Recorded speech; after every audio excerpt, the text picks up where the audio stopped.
Yes, YouTube, we're back. We're back with another brand new brilliant episode of UK Prison Stories.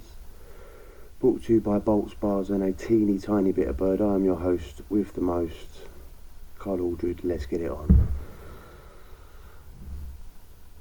First of all, I'm in a hotel because my son's flat and his mother's flat had a massive flood. Burst pipe, I mean, it was like the River Thames going through the whole flat. So here we are, Dagenham, premiering. Let's get it on. As I said, we're going to do something a little bit different. We're going to listen to an interview. This prisoner is being interviewed by another prisoner, and he's talking about his crimes, where he's from, blah blah blah, all the above, all the things that you've come to expect from Bolts, Bars and a Bit of Bird, with your host with the most, Carlos Aldredos. Right. Don't look very old, does he? Looks like he should be getting up and we're getting ready to go to school, man, not being banged up in the man's. But mind you saying that, we don't know what he's done yet. He could be notorious. Let's get it on, let's find out. Your name? Thomas Fraser. Where you from? Birkenhead. And your conviction? 21 years EDS. What for? 2 Section 18s, a stabbing, a lighting someone on fire, an arson and an offensive weapon. Oh well, maybe you shouldn't be getting up and getting ready to go to school. Maybe you should be learning no setting people on fire. Naughty. How long are you doing then? 21 EDS, so I've got to do 14 years to get my first parole. Okay, when did you come to prison and when are you out? 2018 I started this sentence and my conditional release date is 2044. Are you in a gang? No. Do you feel yourself? That's a long time, innit? He's basically doing a life sentence. It's a long time. Not downplaying anything he's done, but it's a long time, innit? Try and get your nut round there. Sentence is too long. Yeah. So, what actually happened?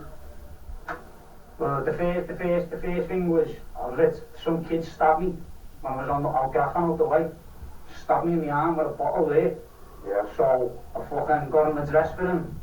When I went round to let his gaff on fire, and his fucking dad come running out the house, and his dad was a big meathead. And it's so I'm only a skinny kid, so I had to soak him and fucking blaze him in it. Yeah, so that was the first one. I had a Lucozade sport bottle in my pocket full of petty, as well as the 2 milk bottles that I had full of petty. So I've tipped the petty through his window, blazed the house. I've been packing my bag made up with myself, little pat on my back for myself. I've turned around and some big meatheads there. So I ran at him and he just started bingoing me all over the garden, absolutely bingoing me, taking my head off. So I just pulled the bottle, I was absolutely soaking and said, you know, let me out of the garden. Or not, he went, no, and fuck off, one thing with him. And then the second one, I've been on a night out for me. Quick one. Cigars have a sort of give new words to everything. Petty. Usually you give something a little nickname to shorten the word, like petty, like, you know what I mean? Like Daniel gets shortened to Dan, you know what I mean? Stephen gets shortened to petrol and petty. They're both the same amount of syllables. You're not gaining nothing by calling it petty. You're just changing the name. He makes birthday. I'm chatting to some fat bird outside the Wetherspoons having a birthday. And some kid's getting his fucking head punched in, so we all just like, you know, scudded over to have a look at it. And we've had a look at it, and it's me mate on the floor now getting his head punched in, so I've hit one kid over the head with a bottle, and I stuck the rest of the bottle in his mate's face. And when I pulled the bottle out of his face, I pulled his eye out of his head as well. And so I got a 17.5 EDS for the stabbing, and got a 4.5 EDS for the arson. And did these victims come to court and snitch on you? Yeah, prolifically.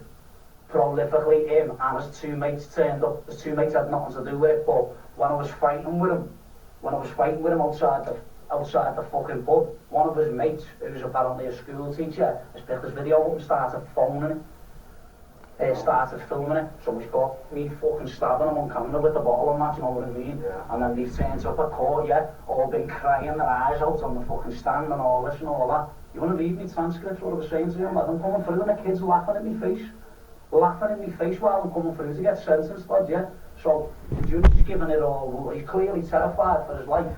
All this, his two mates got on the stand, they started crying and all, oh listen, all that, and then as soon as I got convicted, you should have heard the round of applause around the fucking, around the courtroom, mate. Everyone was clapping. Yeah, personally I was fucking fuming, but he were made up with it, and the lads man started giving me a load of shit, so I called him a slag. Is it true that you... I understand prisoners, we think different, like you're in jail, you shouldn't snitch, shouldn't that, shouldn't this. But if he's a civilian, and you know, maybe the civilian was picking on his mate, whatever, but a civilian will 9 times out of 10 grass, and you can't really be surprised because they're not living that life, are they? They're not living the life of all that, don't grass, don't this, don't that. I'm not missing the fact that if he'd have lost the fight, mate is sitting here, if he'd have lost and Malvagezer won, then 100% they wouldn't have grasped. But it's just the way things are. You gotta take the rough with the smooth. You took on this hit because you owed money to someone.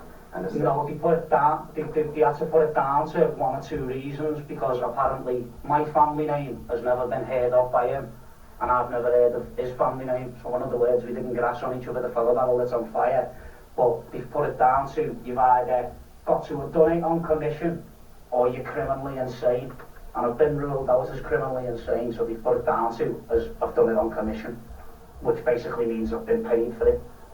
Did you get paid for it? The fuck I wish. So what was it like to set somebody on fire, and how messy did it get? But you know what, it's like, it's scary seeing a full-grown man scream like that. Like, I'm not gonna lie to you, like, I'll sit here now and tell you it was funny and all that and that, but they weren't at the time, but it was half scary, you know. It was half scary seeing a full-grown fella on fire crying his fucking eyes out, running around, like, it sounds funny now, like, but it's fucking not when you stood there in front of him and he's like, that way, yeah. How did you feel after? I felt like a fucking macho man for about 3 hours until I got home and realised it burnt all my back and burned my hand, and then I didn't feel so big anymore. Oh, so you had injuries yourself? I had injuries, yeah. But deep down by the time I'd come to get questioned, because when I come to get questioned, he said to me, let me see your hand, because the fella told us he had hold of you for a while, so you must have had burn marks on you. They never checked me back, I had the burn on my back, but the burn on my hand had healed up by then. But they found a lighter at the scene, that's what got me nicked on that, I dropped the fucking lighter at the scene. How did the media betray you? Like a fucking, I mean, I got me appeal there, he just put it down to like I've been running around the country causing all madness in me, because I've been nicked in 2 different areas, and then I've no fixed abode as well, so they just must be putting it down to when you're doing this here in Liverpool, and then you're going out of town to Chester and doing that. Well, how did the media betray you? What was the saying about you in the papers?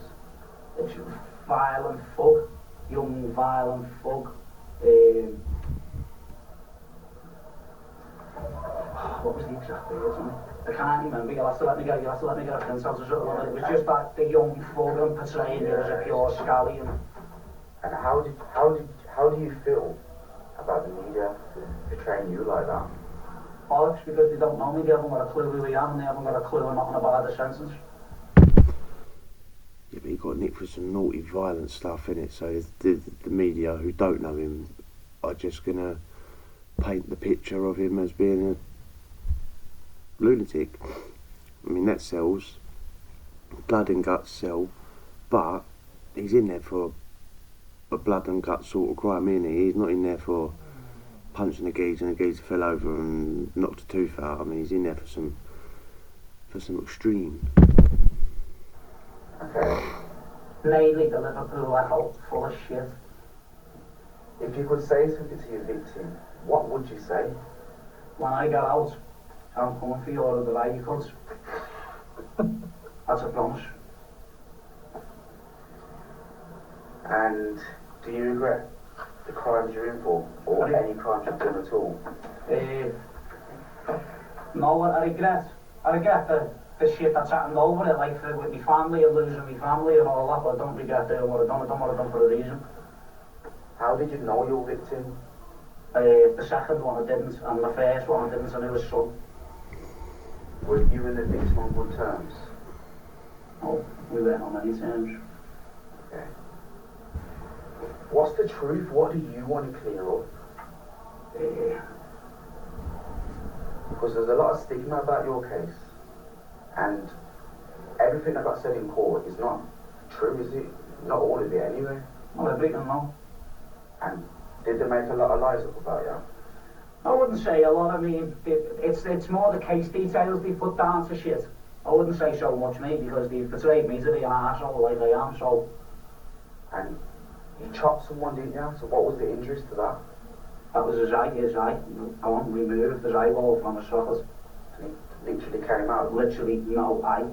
I've got the picture there as well. Okay. I can show you pictures of that. I need that. Do you have a drug problem? Yeah. They did show the pictures at the beginning of this, but I didn't think it was very appropriate to show them. I mean, they're pretty horrific, and yeah, I thought it'd be a bit much to sort of rub his face in it, so to speak. Expand. Are you on about, like, out there, the situation I was in out there? Out there, in here? Out there, I was bad on the Charlie. And on the ale, and I smoke. What do you smoke? Spice. Okay. How do you survive in jail?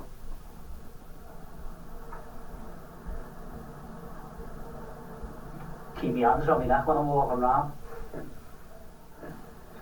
And how do you make money out there and in prison? Out there, I used to sell a bit of weed and I was working on the bins. And in jail, I just fucking do what I can to get by. Okay. What do you do on an everyday basis? Call it shit. And literally 10 minutes ago, you got punched in the head, didn't you? Yeah. Tell me about that. For a bill that was meant to be paid weeks ago that I didn't pay. Why didn't you pay it? Because I was just a fucking idiot there and I just got myself into a bit of a rut that I couldn't get out of. You could say back up to your tricks. You could put it like that, like. Has the staff or ever assaulted you in prison? If they have, exposed them?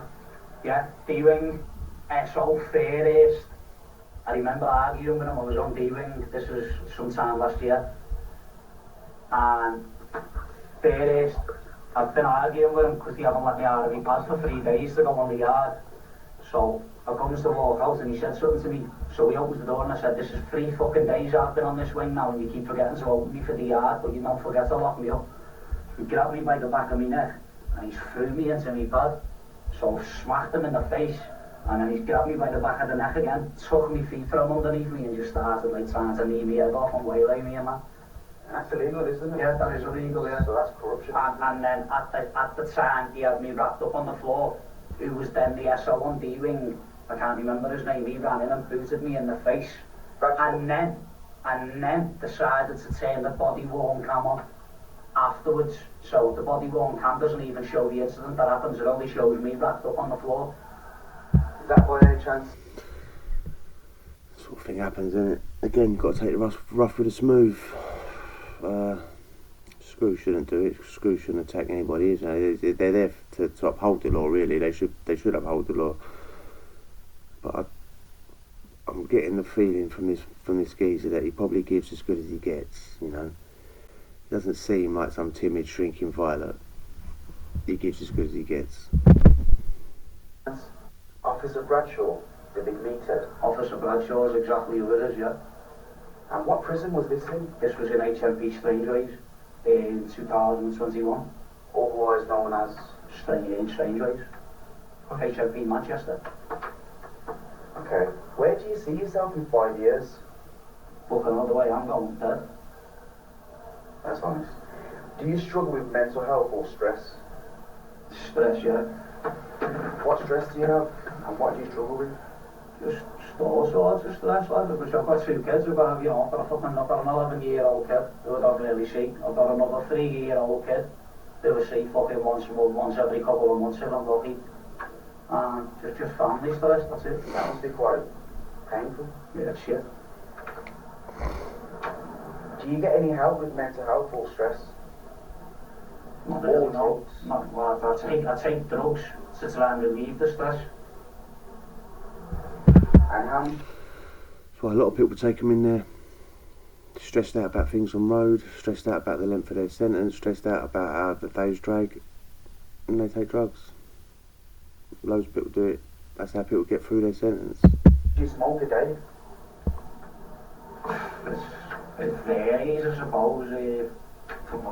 Whatever you can get your hands on, I suppose, yeah. Have you ever assaulted anyone? Yeah. Who? On this sentence? Yeah. All up in here. Tell us about the time with the broomstick. With that screw. And you smashed it around his head. This was in Walton, this at the start of this sentence in HMP Liverpool. A screw by the name of Mr. Lanfium. I think he was new. I'd never seen him in Walton before, and I'd been there a few times previous. He told me a dickhead or something one day, and I was angry anyway. I'd seen me arse, so I stood at the corner of my pad. I was in a 4-man dorm, and when he's come round the corner, my mates winked at me, so I swung the brush and I fucking caught him right in the side of the head with it. So then the alarms went off, we all got banged up, and then he'd come into the 4-man dorm of our 7 screws, and he'd asked us all to get on our feet to leave the pad. So we've all got up one by one and gone to leave the pad. Now I was the last to go to exit the pad, and he stopped me and said, "No, not you, wait there."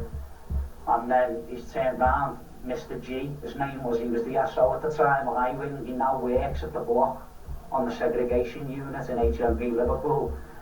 He pulled me to the side, he pulled me off the bed, and he said, "What's this, you're hitting my officers with a brush?" I said, "Yeah, well, your officer needs to learn how to speak to people properly." To which then he smacked me in the stomach, and about 6 officers started having it with me. That was in 2019, HMP Liverpool, Iwin. They're going to avenge that. If you've whacked someone on the head with a wooden broom handle, it's like when you mess with the old Bill on the street. If you do something like that to them, they're going to avenge it. Same thing. Why did you do that? Why did I do it? Why did he do that? I don't know, it's just the way a lot of officers are these days. A lot of officers, believe it or not, they should be here to help, but they're not here to help. They're here to give you a hard time to make themselves feel better. And do you think they assault prisoners because they know they can get away with it? Yeah, because they can get away with it. Because it's there where the gate starts, and we're the social criminals of society, so who's going to take our word over a prison officer? And what do you think about corruption in HMP in Manchester? Disgusting. Ridiculous. Ridiculous. What do you hate the most about prison? The fact that the screws are here to open and close fucking doors, not give life advice, and we're here as a punishment, we're not here to be punished. What do you like the most about prison? Fucking hell, going to bed. What do you miss the most? Going to the house. Pardon? Going to the house, the pub. The pub. Do you have a support network that supports you? Do you mean like family ties, man? Not really, no, just my sister. Does anyone in the prison services support you in prison? So you're pretty much on your own? Yeah. Okay, well... Most prisoners are, man. It's a sad life when you're banged up. That's the end of the interview. Thank you for your time, Tommy. Okay, Is there anything that you'd like to say? Yeah, I would like to give you the pictures to corroborate my story of where I've done damage to the kid's eye. Yeah. I've got pictures of that, and maybe a couple of transcripts about what was said in court. I should be able to dig them out somewhere. Okay. So just to help verify with what's been said here today. Okay, thank you very much for that. Alright, thank you very much, lads. Well, there you go. Was he unrepentant? Was he rehabilitated? Was he re-assimilated? Reinvigorated? Didn't sound it, did he? He's got a long time to get there though. Some people like that, and they just totally unrepentant. And we don't know the full story. Maybe the geezer, he lost his eye. You can't really say deserved to lose his eye, can you? But I hope you enjoyed that. Something different, something different. I'm sure we'll jump back on the 24 hours, first 24 hours in and last 24 hours out. A couple of days' time. Tell me what you thought of this. Adios.